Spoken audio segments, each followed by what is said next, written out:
बकवास पर आपको खुश आमदीद। दाऊ ड्रामे की अगली किस्त में आप देखेंगे कि सुंबुल खुद आलियान के पास वापस आ जाती है ताकि इन्हें अपनी बहन की मौत का बदला लेने के बाद सुकून मिल सके। अपनी माँ के किए का मकाफाते अमल चुकाने के लिए वो खुद को आलियान के सामने पेश कर देती है। जो मर्जी जुल्म करे, आप मेरे साथ, मैं आपको खुद इजाज़त देती हूँ। अब आलियान जो अलमास बेगम के सामने ही सुंबुल पर हाथ उठाता है और कैसे वो तड़प जाती हैं, ये सब तो इनसे बर्दाश्त नहीं हो रहा।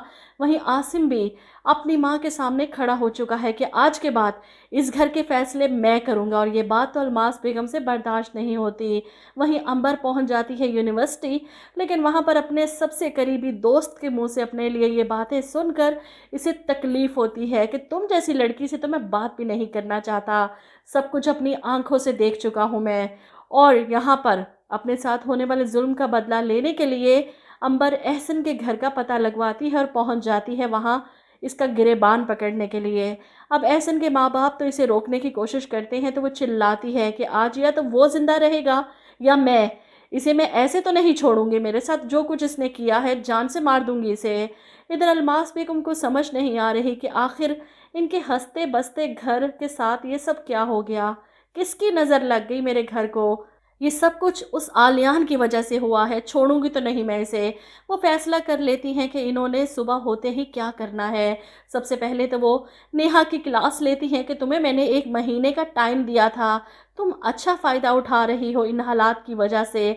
ऐसे में नेहा परेशान होकर कहती है कि अम्मी, आसिम की हालत ऐसी नहीं कि मैं इनसे कहूँ कि मुझे डॉक्टर के पास लेकर जाएं।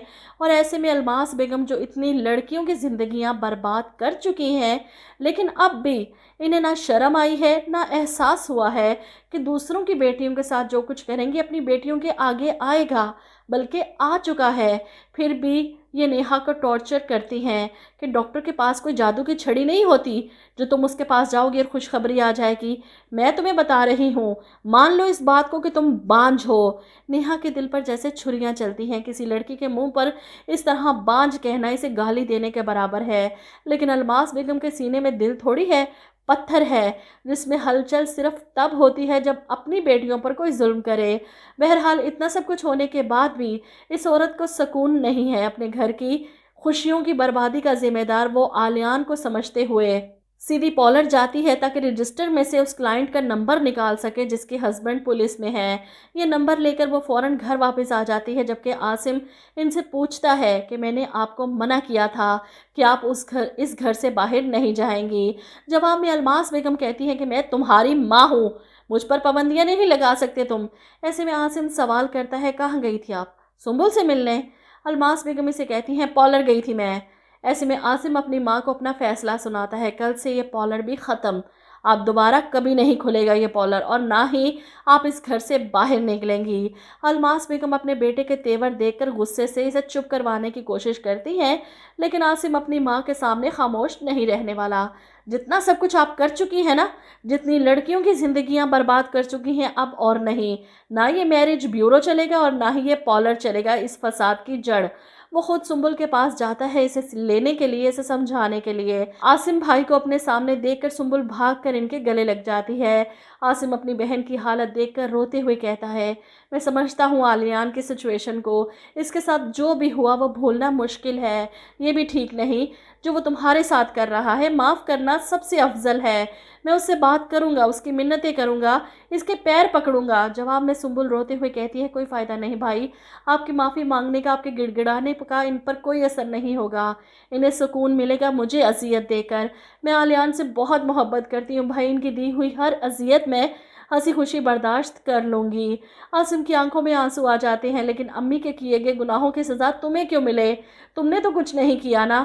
ऐसे में सुंबुल अपने भाई को रोक देती है कि भाई, मैं यहाँ से कहीं नहीं जाऊँगी, आप जहाँ यहाँ से। आलियान आ गए तो नाराज़ होंगे। ऐसे में आलियान जो अपने दोस्त नासिर की मदद से किराए की लड़की लेकर घर आता है ताकि सुंबुल के दिल पर भी वही छुरियां चल सकें जो साद अपनी दोस्तों को घर लाकर निशा के दिल पर चलाता था। वो अपने हाथों से इस लड़की को खाना खिला रहा है और सुंबुल पास खड़ी हैरत से ये सब देख रही है। इसे यकीन नहीं आ रहा, आली ऐसा कैसे कर सकते हैं। ऐसे में आलियान मोहब्बत से इस लड़की को कहता है, कुछ और खाओगी, बनवाऊं कुछ? वो सुंबुल से कहता है, ये सब कुछ समेटो, उठाओ यहाँ से और कॉफ़ी बना कर लाओ हमारे लिए। अब सुंबुल ये सारी चीज़ें उठाकर ले जा रही है तो हाथ से छूट जाती हैं, सब बर्तन नीचे गिरते हैं, टूटते हैं। तो आलियान अंदर आता है, इसके चेहरे पर अजियत देखकर अपने दिल को सुकून पहुंचाने के लिए। ऐसे में सुंबुल इसे कहती है कि आप चाहें तो मुझे किसी अंधे कुएं में फेंक दें, काल कोठरी में बंद कर दें, लेकिन प्लीज़ ये सब ना करें, मुझसे बर्दाश्त नहीं होगा। जिस पर आलियान कहता है, यही तो मैं चाहता हूँ कि तुम्हें तिल तिल मारूं और तुम्हारी माँ तड़पे तुम्हारे लिए। इसका मकसद पूरा हो चुका। वहीं दूसरी तरफ अलमास बेगम, जो अपने क्लाइंट का नंबर घर लाई थी, इनसे फ़ोन पर तफसील से बात करती हैं कि इनकी बेटी को हब्से बेजा में रखा गया है, जुल्म करता है इसका शौहर और उसके घर पुलिस लेकर जानी है इसे अरेस्ट करने के लिए। जिसके बाद आप देखेंगे कि अलमास बेगम खुद पुलिस के साथ मिलकर आलियान के घर पहुंचती हैं, अंदर आती हैं और पुलिस से कहती हैं, ये है वो शख्स जो मेरी बेटी पर जुल्म करता है, पकड़ लीजिए इसे, मारता पीटता है, इसे कैद करके रखा है इसने। और पुलिस आगे बढ़कर आलियान को पकड़ लेती है। ये सब देखकर सुंबुल परेशान होकर अपनी मम्मा से कहती है, ये क्या कर रही हैं आप, ऐसा नहीं कर सकती, आलियान को नहीं ले जा सकते ये लोग। लेकिन आलियान तो खामोशी से इनके साथ जा रहा है। अब ये सुंबुल ही है जो जाकर गवाही देगी कि आलियान मुझ पर कोई जुल्म नहीं करते, कोई ज़्यादती नहीं करते, मेरी माँ को गलतफहमी हुई है, वो झूठी है। और आलियान घर वापस आ जाएगा। अलमास बेगम भी अपना ये वार खाली जाता देख और भी ज़्यादा तड़पेंगी कि मेरी तो अपनी औलाद मेरी नहीं है।